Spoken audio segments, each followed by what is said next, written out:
Սիրելի հեռուստադիտողներ, ողջունում եմ ձեզ, ես քաղաքագետ Գևորգ Մելիքյանն եմ, ինչպես միշտ մենք հյուրընկալում ենք հետաքրքիր մարդկանց, հետաքրքիր քննարկումների համար, սա Status Quo վերլուծական հաղորդաշարն է։ Այսօր մենք հյուրընկալել ենք Հայաստան-Չեխիայի Հանրապետության արտակարգ եւ լիազոր դեսպան Petr Pirunčíkin. Mr. Ambassador, I welcome you here at Euromedia 24. I'm really happy to host you, and I think that we will have a very interesting and informative conversation for our audience. I'm sure about it, and I thank you for the invitation, Georgian. Thank you very much, Mr. Ambassador. I have questions, but as a professional, I will try to make this conversation more open, more, let's say, give you the floor to express your ideas, express your opinion about number of issues related to Armenia, Czech Republic relations, Armenia, European Union relations, and to elaborate a little bit about your impressions. Why not? So it's your first, well, yes, all ambassadors have first mission to a country. So you have been nominated as an ambassador in 23, right? So what was your impression? First, good impression and bad impression from Armenia? Yeah, thank you once again. I came to Armenia really in the beginning of 2023, but it wasn't the first time I came to Armenia. So okay. I somehow knew where I was going, right? I was here, I had been here before that. I had been here as a tourist, I had been here as a professional. And I always liked it, and then I came as an ambassador. So it wasn't a shock. I actually wanted to come to Armenia, and I came to a country that I somehow knew. And I also had seen how Armenia changed over time. So the first time I came here was 2013, then 2016, then 2021, and then I came in 23 as an ambassador. So I have had a chance to see the differences. And if you ask me about the first impressions and whether I was surprised and how I was surprised, I think that the first impression was how much the country had changed from the time I actually visited it for the last time. Oh, so like 2 years. It was my impression, actually. Yeah, so it was a good impression. Is there a negative impression? Really, I mean, to be honest, I mean, I'm an Armenian. There are things that I criticize myself. So, but from the outside, an outsider's view, could be interesting for us just to see where we have things to improve besides politics, economy, like first impressions. It's always a slippery slope and a thin ice to speak about the hosting nation, about the people of the hosting country, and especially if you're an ambassador. But yeah. I will gladly speak about it, because I believe that you and your viewers, they know that I like Armenia, and you hopefully know that I like Armenians. So whatever I say doesn't mean that I just criticize Armenia because I think that they are not good, or that I'm better, or that I don't like them and I am frustrated. No, I like them. I like you Armenians very much, and this is why I will speak about what I don't like. Okay. Okay. So I mean, there are many things actually that for someone from Czechia or from Europe or generally from abroad are somehow not understandable. I always say, for example, that Armenians do not walk. Armenians don't walk enough. Okay, Armenians have a lot of cars. There are a lot of cars, too many cars in the city, and Armenians do not walk enough. You mean they don't have this like healthy lifestyle? You mean they're not walking, they're not making like a lot of bicycles or? Yeah, you Armenians do not do enough sport outside. If you walk through any European or American park, you will see people jogging, right? People exercising, people just going for a walk, for hike. Nordic walking and so on and so on. Especially when there are mountains. You don't see it here. A lot. You see some exceptions, but like really, you Armenians do not do sport outside. You do not move much outside. About the healthy lifestyle, we can also speak about it, but that's not what I wanted to say. I think that you as people do not walk enough.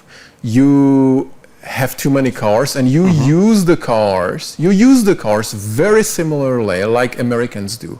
I spent some time in the U.S. For going everywhere.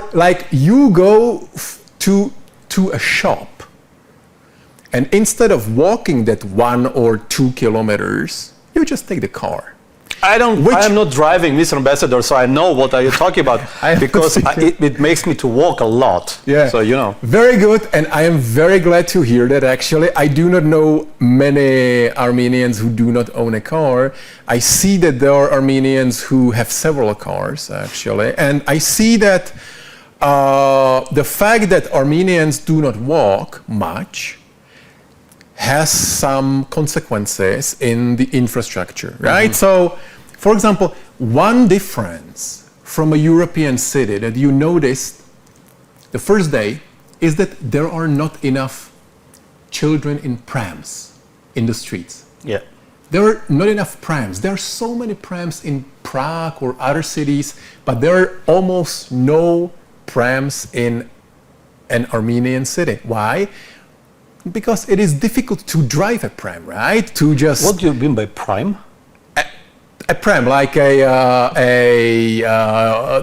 thing for kids. You mean this? A carrier for kids. Yeah. Sure, you call it prime. Okay. Yeah. Oh, you mean коляска на русском, on the streets? Коляска on the streets. Yeah, you don't see them. You see some, but like you see dozens of them every day in a given Czech city. Interesting. Here you don't see prams. Interesting. Коляски, because it's just not comfortable to drive. So that's one thing. You do not walk in the city, but you do not even walk much in the nature. You have beautiful nature, you have beautiful mountains. By the way, you travel a lot around Armenia, right? And that's why I'm saying this. I walk in a forest, in the mountains, somewhere in Lore or Sunik, or just, you have many beautiful places, but usually I am the only one. If I meet someone, some other tourist, it is usually a foreigner, so that's one thing actually. You don't walk enough. Another thing that I criticize, and I will criticize it openly, is connected with the treatment of garbage. The garbage system here is very different from what I know from Czechia. We, in the Czech Republic, you recycle it. We recycle. We just use almost we do not throw away food, for example. Here, there is a tradition of food waste. You waste so much food because you needed your table to be full of food that you cannot even eat, and then you do not eat the food. I'm not saying that you throw it away, but you buy too much of food and you don't even eat it. To be honest, just a small remark, I completely agree with you.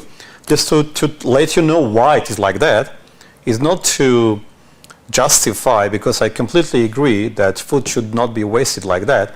This comes probably from the tradition that many countries we have this, that when you have a guest, even if you are poor, if you don't have so much money, you put whatever you have on the table. So Pirunčík, right? Exactly. So you put a lot. So it just not like a lot of food, but it should be like that there is no place to put the food, which means that it's your kind of respect, and that nobody tells, they are poor, you know, this kind of a little bit Oriental thing. So that's why, but I completely agree that we have to change this subculture. And I mean, you don't have to change it. You can just somehow rationalize it, you know, like Czechs, on the contrary, Czechs are very pragmatic in this way. You know, you always order whatever you eat. You don't order more because why would you do that, right? So every Czech kid, when he or she, you know, has a plate and like he or she eats, you know, he needs to eat everything, you know? Yeah. If he just leaves something, the parents are like, you need to eat this because it's food and it is important to eat it all. So we have a very different, in the Czech Republic, when you come to a restaurant and you come in a group with a family or a group of people, everyone orders for him or herself, right? Whatever they want. Whatever they want and whatever they can eat. Whereas here, you know, you have one tamada, you know, like who orders everything, you know, just, and then like he doesn't know who is hungry, who is not hungry, you know, he orders whatever he thinks is good, and then like you have a lot of food wasted. So these are just examples of things that I somehow criticize in Armenia, and I do not only criticize it. We try to help to educate people about food waste. You know, there is a system in the Czech Republic. We have a very good system of redistribution of the wasted food. So it is not waste of the leftovers. So right? you think this it is not wasted. It's about education. It's about education. It's about a system. It's about in the Czech Republic, this food that is not eaten in restaurants or even in school canteens, we Czechs in every school, our students eat at schools. So there's also a lot of food just not used. And we have a very effective system of redistribution of this unused food, or this unused grocery products from stores. So we try to be active in this. We try to offer our experience. We try to share our experience in this food waste area, but also in other areas. So I'm not just criticizing. I am observing, and I am trying to offer and help with the improvements of something that I find is not very effective or good. Mr. Ambassador, before going to more diplomatic questions, let's say more complicated questions, let's one more question about your personal experience. A lot of people see you on photos with the saxophone, and as you before this interview, you asked me if I am a journalist because I am doing an interview. Right. Interview, it's not only about journalists, but also about scholars. Right. And also, a lot of people can have an impression you are a professional saxophone player. Is it like that or not? It's a hobby, or you have been a professional player, a musician? Now, I've never made money by music, so I've never been a professional. As a kid, I went to the music school, Muzikálna škola. I went there for 12 years, and then I stopped, and then I started again. And music or playing music is a relaxation for me, so I play more or less every day because it's a way of I need to do several things every single day. I need to, for example, I need to move, you know, and I need to play or listen to some music. That's actually the way how I relax. And music is a relaxation for me. And it's a form of art, right? So it's a different sphere than politics and international politics and diplomacy and economy and all these things that I deal with every single day. Okay, now let's start. A couple of questions regarding Armenia, Czech Republic relations. How would you describe them? I was just checking the Armenian MFA website. When I can say, I don't know, it's not updated, it was updated a couple of years ago, but it says that the last protocol or the last agreement that we signed with Czech Republic was in 2014. It's like about 10 years ago. Why so? What do we have now? No, it's just not up to date. It's the reason. Okay. It is not up to date. And also the question is like, what do you understand as a state protocol? You know, it's so there agreements. Yeah. So I can tell you, for example, that Prime Minister Pashinyan was in the Czech Republic 2 years ago, actually. And the Czech and the Armenian side signed a strategic partnership document, actually. So it is just not up to date.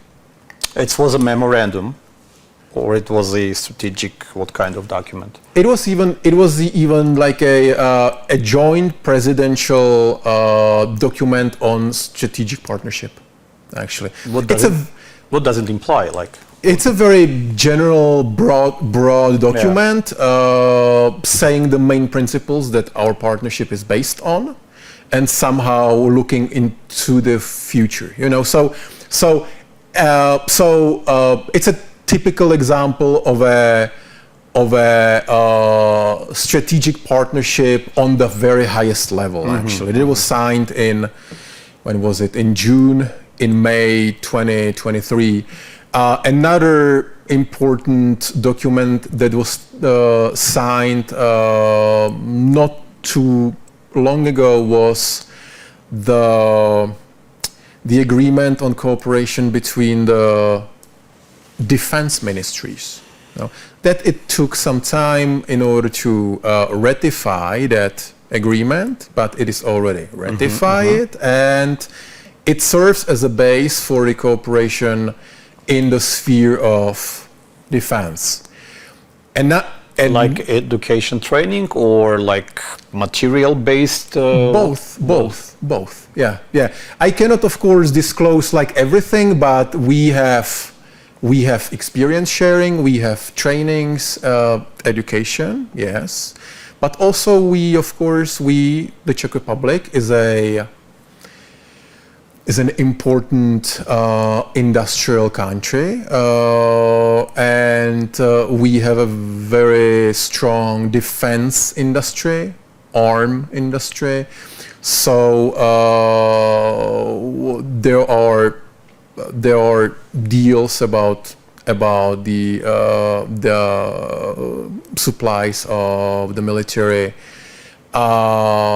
and arm material.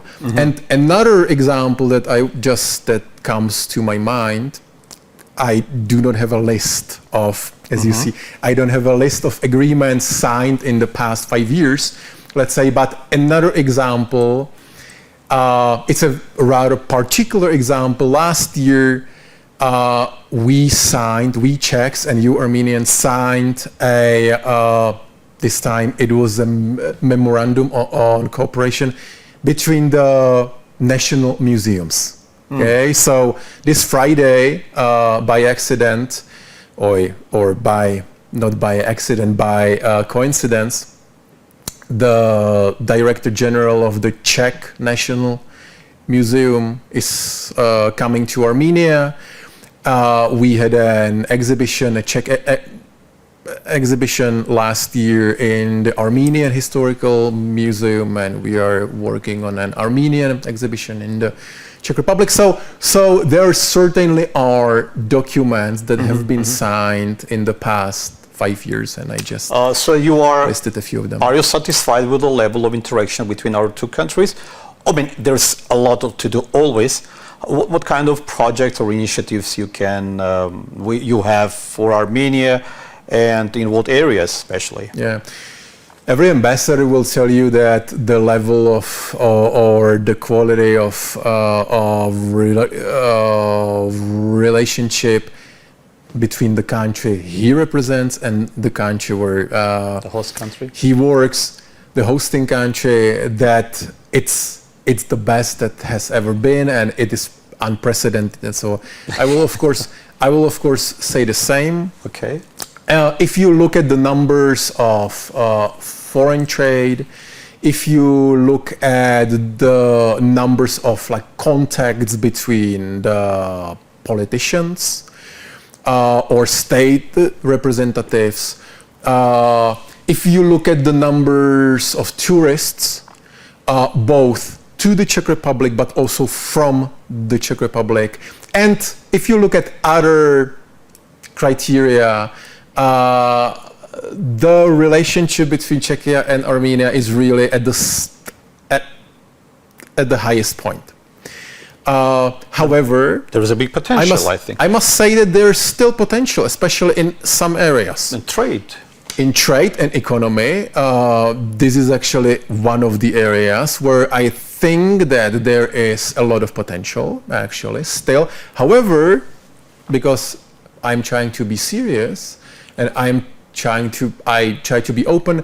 At the same time, I will say that there's also a ceiling to it. Okay, so there is a potential. There should be and will be more export from Armenia and import to Armenia from and to the Czech Republic. But there are several factors that are objective context, that like create an objective context and that set the ceiling at the current situation rather low. So I think that there are two main factors.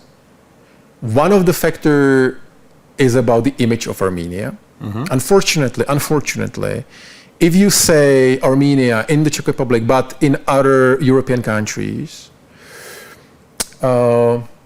people immediately ask you, oh, it's the country where the war is going on, right? Oh, really? It's the country where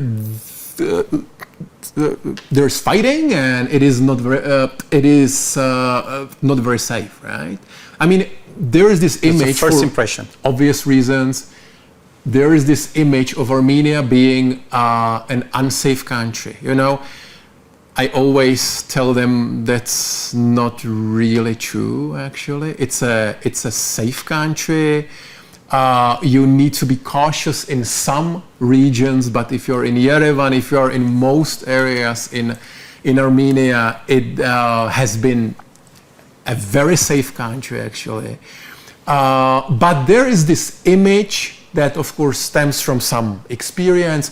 If you read about Armenia, you mostly read about the war, of course, Karabakh, people coming from Karabakh. You know, so. But it's media. It's media. I mean, the media as a business, as an industry. Like, for example, about Iran.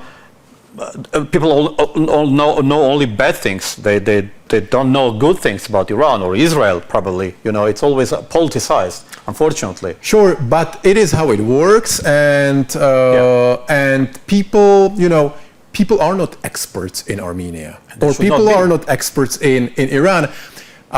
Whenever people come to Armenia, I have quite a lot of visitors here, friends, colleagues, family, and so on.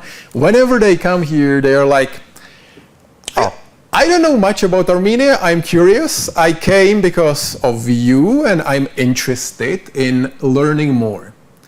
But I don't know much at the moment. when they are leaving, everyone is like, my gosh, it was beautiful, it was great. And the food was tasty. The food, but not only the Just not only the food and the wine. I mean, the people, the nature, just the atmosphere, you know. Everyone is saying, I will come back. I will come back. So, sure, it takes time. I know that Armenians, including you, Armenian journalists, but also there are state programs for how to say it, for updating the image of Armenia abroad, right? But it's a long process. It will take some time, and if I can contribute to it somehow, at least a bit. I am not an Armenian ambassador, I'm a Czech ambassador who promotes the Czech Republic, but also I think that I would like to promote a bit Armenia as an interesting destination for trade and investments, okay? So I agree that there is a potential for more investments from Armenia to the Czech Republic, but also there is more potential for Czech and European investments in Armenia. There is another factor that somehow limits the economic potential, and it's the cost of transportation. As you know very well, if you want to export or import in or out of Armenia, it costs quite a lot of money, unfortunately, because of the logistic situation. Mr. Ambassador, you mentioned the EU, which is a great dimension for our discussion as well. The EU and the world are changing somehow, and the security environment is changing. And you mentioned the impression that your colleagues, your friends in Czech Republic have about Armenia, about probably the region, that it is complicated, there is a war.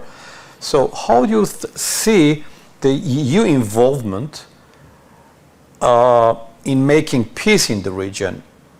I know it's one of the difficult questions, and the EU as an institution has not many leverage on the region, you know, it's too far. So this will be the first question, and then we will go to see about Armenian inspirations for the European Union and your impressions about Armenia's, you know, how much Armenia really wants, and do you really support that process? We can speak about that, but first let me just respond to your question. Peace in this region is the #1 priority of the EU and of the Czech Republic as well. Why? So why? Yeah. Because it is in our interest. I mean, peaceful Southern Caucasus is our own interest. It's in your interest as well. No, but it's our interest. We are not, of course. We are why not yours? You know, it is our interest to have a peaceful, prosperous Armenia, Georgia, Azerbaijan, and like other countries in the region. Why? Because we, like you as people, we want to do business with you, we want to travel, we want to, and so on and so on. You know, so primarily, not just because of your nice eyes. Thank you. Or your it's good an Armenian smile, expression, by the way. Your good history, but it is our interest to have a peaceful Southern Caucasus, a very important transportation hub, and so on and so on. So what I wanted to say is that peace is the #1 priority. We also understand that from peace, very, very many other factors depend. So we just talked about economy, investments, and so on. We both understand that unless there's peace, it will be always somehow limited for investors. And now about the involvement and engagement of Czechia or the EU. So we understood one thing.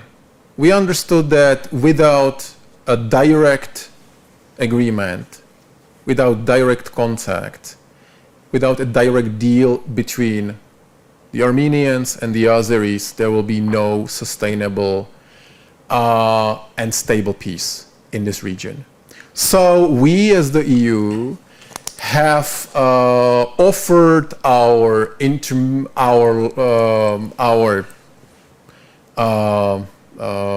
mediation.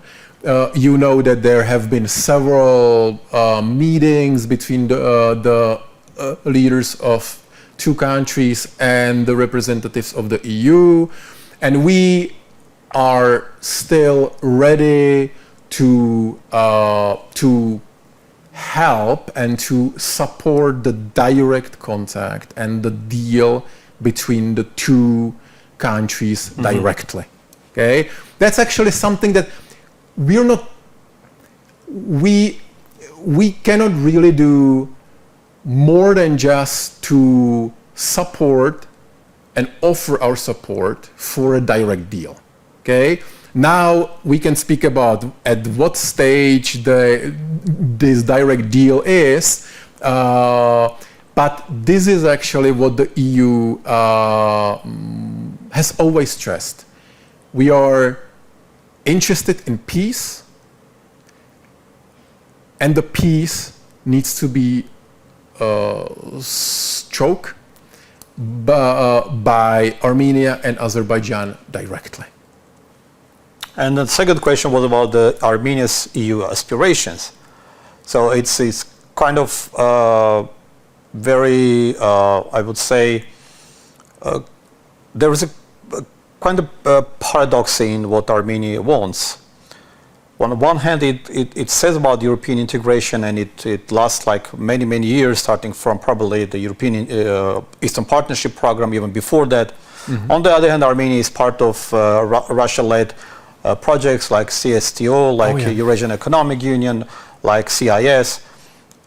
Don't confuse with CIA, and many others. So and also, Armenian Prime Minister was in Prague a couple of days ago to participate in GlobSec, and there was a direct question about Armenia's inspirations or aspirations for European Union. On the other hand, of being part of the Eurasian Economic Union. So, and again, the answer was kind of very kind of not very clear what Armenia wants. Like the time will come and we will decide what to do. So what do you think about all these processes? Is it genuine? I mean, or it's just a maneuvering? I know it's a difficult question. It is a difficult question. I can tell you several things. First, we have been listening to the Prime Minister and to other politicians very carefully. Okay. So whatever he says, whatever they say about the EU, we take very seriously, and we analyze it. Second, despite the fact that sometimes the statements are not 100% clear, we have seen that Armenia is interested in the EU project. Armenia is interested in Europe. The Armenian people are interested in traveling in Europe and studying in Europe and so on. But also the Armenian leadership is interested in the European project. Why? Because we, the members of the EU, and you, the Armenians, share so much. Values, aspirations, ambitions, the strive for well-being, and so on and so on and so on. So it is not just my observation. We European ambassadors have seen that Armenia is interested in the EU, and in so many spheres you're getting closer with the European law or like legislature, with the European practice and so on. We Europeans support you, we help you in getting closer with our way of doing things, because we just think that it's a good way. But ultimately it is up to you, of course. There is a law now saying that Armenia is interested in the negotiations about the EU membership, right? I take it primarily as a signal of this interest that I have been speaking about. We both know that it's much more complicated than just adopting of a law. So, for example, we should speak very clearly about the fact that it's impossible to be both members of the EU and Eurasian Economic Union. You know, it's just not possible. So it's a long way. It's a process that has certain rules. These rules are rather complex, but obviously Armenia and Armenian leadership, but also the Armenian people, are interested in Europe, and it is something that we see every day. We mentioned protocols and agreements signed between Armenia and Czech Republic, and I want to remind to all our audience that we signed with the European Union the only document that we have still, it's SEPA, Comprehensive and Intensive Partnership Agreement, that was signed in 2017. Yes. Not under this ruling party, but before that. Are there any perspectives to have a new document with the European Union? It's not, unfortunately, the association agreement that was negotiated and then were refused in 2013. Then we had Maidan, then we had all that stuff, and it goes until now, unfortunately, and it turned out to be a very complicated situation. So Armenia and the European Union, are they going to sign a new deal, new thing? It's a very important question, Georgiana. And I will just say it shortly and clearly, because we are running out of time. The way forward is not a new document. The way forward is a better and fuller implementation of the current SEPA documents. Okay. So SEPA is the most important, the most umbrella. general. It's a very broad document that hasn't been implemented fully, actually. And it's not just because of the approach of the Armenian or the European side. There are some spheres that we need to work together for a full implementation. The access to the market, for example. It is one very important sphere, actually, that has not been certainly implemented fully, and we are making steps towards better and better implementation. So this is the way forward. We have a good document, we have a general enough document, but also complex enough document that we need to put in practice. Mr. Ambassador, I just need to thank you for this interesting and I think very honest interview. And I want to thank you for the invitation and for the very fair and honest asking. Thank you very much. Շնորհակալություն նաև ձեզ ելի հեռուստադիտողներ, որ կարողացաք հետևել մեր այս քննարկմանը։ Հաջողություն եմ ձեզ մաղթում։